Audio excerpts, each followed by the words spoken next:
My name is Razz on the radio from 92.5 XTU. It's good to see you all here. Do you not have jobs?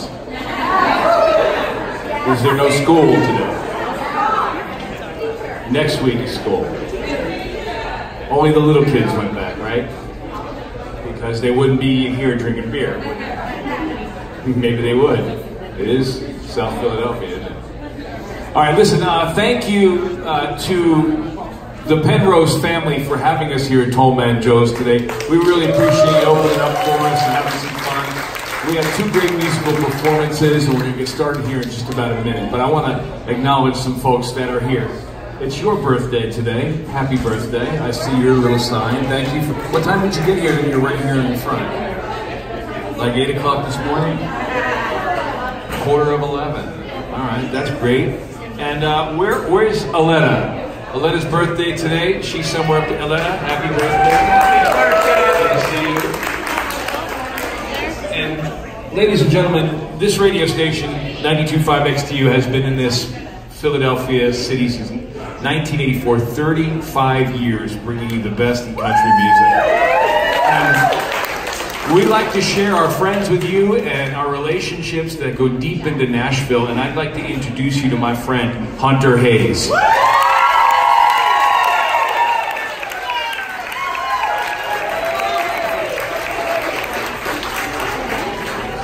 Hi guys. We're going to talk for a couple minutes, and I want you, and you all can come up and get close to the stage because he performs better when you're closer. So, I first met Hunter. It's got to be Hunter, probably about 7 or 8 years now. But what I want you to talk to people about is you've been doing this in the public eye since you're 6 years old. That's amazing. Yeah, it's weird. Is it weird? It's weird, yeah. Well, to like look back at all that, like, but I think, okay, so yeah, I did start like really young. I started before I realized that this was an optional career path. I fell in love with music before I realized that that I had to make a decision on it being a career. And I'm grateful for that because nobody talked me out of it. Like, no, I passed the point, somehow magically passed the point where I could be talked out of it, and somebody could say like, it's probably not going to be like a long-term thing. So, when I was reading about your journey, so how does somebody find you at 6 years old to bring you on the television to play the accordion? I think that was the first thing you played, right? Yes, it was. So how does somebody find you back in Bow Bridge, Louisiana? So, funny story, and it's like, this never happens this way, and I don't know that it'll ever happen again. It hasn't happened since, that's for sure, but there's a bed and breakfast in my hometown, and the owner, Rocky Saunier, is friends with like everybody. And when I say everybody, I mean like every celebrity that comes into Lafayette, Louisiana, or Bow Bridge, Louisiana, they call him, they talk to him first. And he hosts these jams on the back like porch of his bed and breakfast, and that's where I met Hank Williams Jr. for the first time. And wow, I was there, yeah. So it kind of started there, and it was an invite like, hey, you guys should come out to this concert, or hey, you guys should come out to Texas Motor Speedway for Country Fest '97, and it's on TV. And the next thing you know, I made my big TNN debut. It was TNN at the time. Remember, it wasn't CMT. It was TNN. The Nashville Network. The Nashville Network. Yeah. So what I love about your story is not only did you play at the bed and breakfast, you all of a sudden, at a very young age, are in TV, and then you get in movies, and then you're doing all kinds of stuff with, I think it was the Rose McDonald show. Yep, did that. And then you meet Robert Duvall on the set of a movie. He gives you your first guitar. Yeah. I love that story. Tell these people how Robert comes about that. Me too. Honestly, I feel like this interview is just like me dropping names, which I'm all Let's about. drop some names. We can get into my Stevie Wonder story later. Okay. No, I met Robert Duvall. He came to a restaurant in my hometown, you know, from which like you can totally see the house that I live in from this restaurant. Like that's how small my hometown is. And he came to this restaurant. I was sitting in with the band that was playing that night, and yeah, he just walked over to the table and introduced himself to my mom and my dad and I, and we were a big table. We were, you know, a bunch of us together, and he invited us all to kind of be extras in the movie that he was filming in Houma, a couple hours south of where I lived. What was the name of that movie again? It was The Apostle. Yes, The Apostle. Yeah. Great movie. Actually, now that I've gotten older and I can appreciate it, it's a great movie. But anyway, he invited us to be like extras, and we kind of got to know him on the set, I guess, him and his wife, and I don't know what he was coming back down to Louisiana for, but he was coming back down for something for the film, and happened to be there on my birthday, showed up in his like rental car Explorer with my first ever guitar and my first amp, and I have a picture with them, and That's awesome. that was my first guitar. So how many here could play an instrument? You don't give yourselves enough credit. I bet you all can rock anything you wanted to. 3. Honestly. How many could play 2 instruments? 1. How many could play 5 instruments? You could play. You didn't even raise your hand for 1. You can play how many instruments? Yo, the tattoo is so dope. That is really cool. That's incredible. So how many can you play? Hell yeah, you can. 4 instruments. How many can play 30? Raise your hand. No. I feel like a total douchebag when I talk about this, honestly. Because, like, I'm not good at any of them, and I honestly, like, I'm flattered by that, I really am. But honestly, I think my biggest goal with that particular sort of bullet point in my Wikipedia page is to kind of encourage creative people. Like, that is just me failing until I get it right.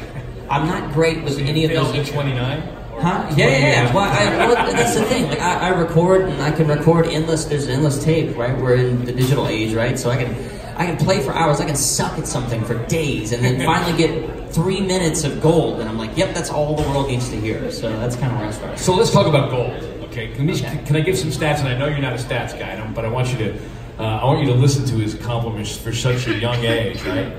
Nominated for 5 Grammy Awards. Best New Artist at the CMA's 2012. Right? 3 BMI Awards, which is a songwriting award. Right? Those are 3 of those. 3.5 million copies sold of a song you all love called Wanted. Millions of albums. And look at this young man, sitting here today, hanging out with us in South Philly. Still having a hard time getting up before 11 a.m.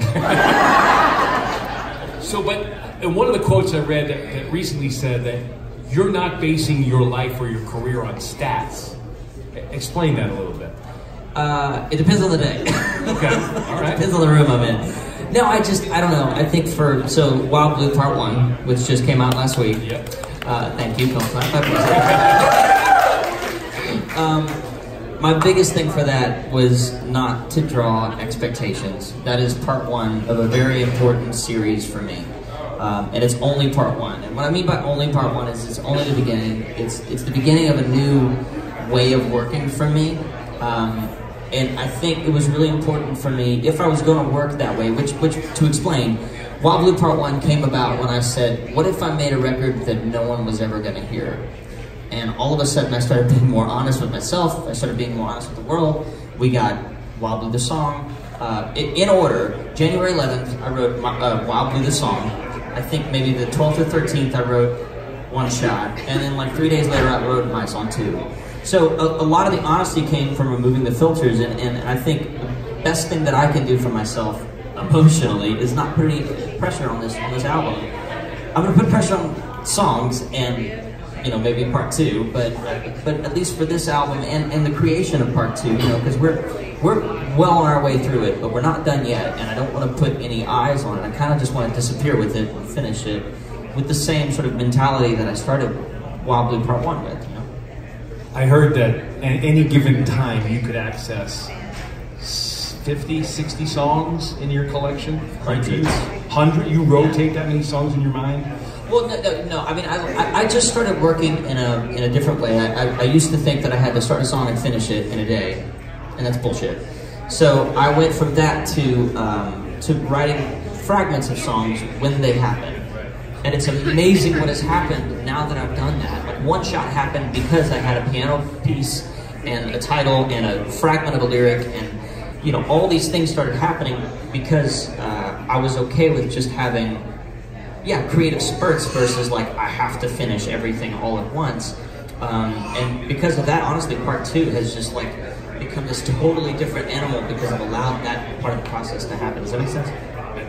Definitely makes sense, but everybody's creative process is different. Yeah. And you found your own voice. Yeah, finding. Yes, you're still finding. Yeah, for sure. But to talk about the stats thing for a second, I think part of the second half of that quote was, you're going to judge your life by the longevity of what you've produced throughout your career and your life. And that's a really important thing.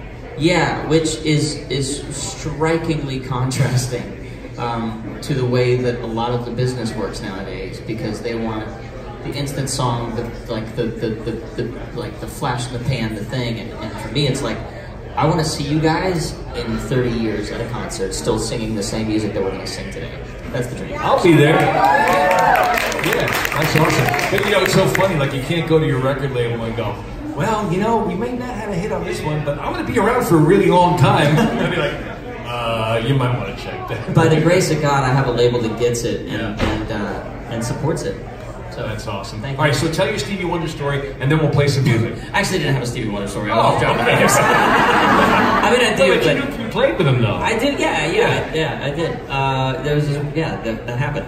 I met him. My favorite part. Okay, so I played with him. So Stevie came and we played together on the ACMs a long time ago. It's the day that I debuted Crazy, and yeah, who said that? That was wrong. I will say three highlights from that. Number one, I had met him. I had met him in an office. He played me a song, I played him a song. It was really cool. But three highlights. Number one, he gets out of the car, and his right-hand man, like his trusted guide, says, "Here, take his arm and let me lead Stevie on the stage." Like, I walked Stevie on the stage. And that's a big deal for me. For someone to trust someone to that extent is a big deal. And he placed all of his trust in me right away. So I was like, okay, here we go. Highlight number two, I got to do the same thing walking into the audience at the ACMs, meaning on the floor where all the artists are that are actually winning all the awards.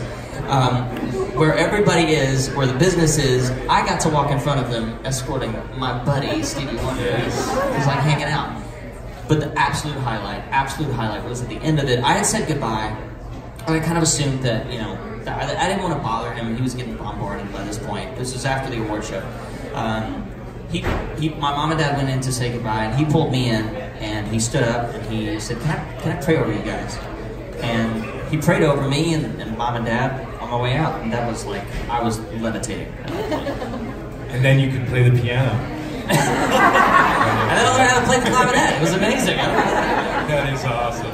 Well, listen, we're glad, and thank you for coming here to be with us today. I know you're preparing for a performance tonight, but it takes a lot to come out early in the day and do this, and I hope your voice is ready. I know you're upstairs warming up. No pressure. But we really appreciate you being here with us and sharing your talent and your music and your stories with our friends here in Philadelphia. Thank you, man. You ready to play some music?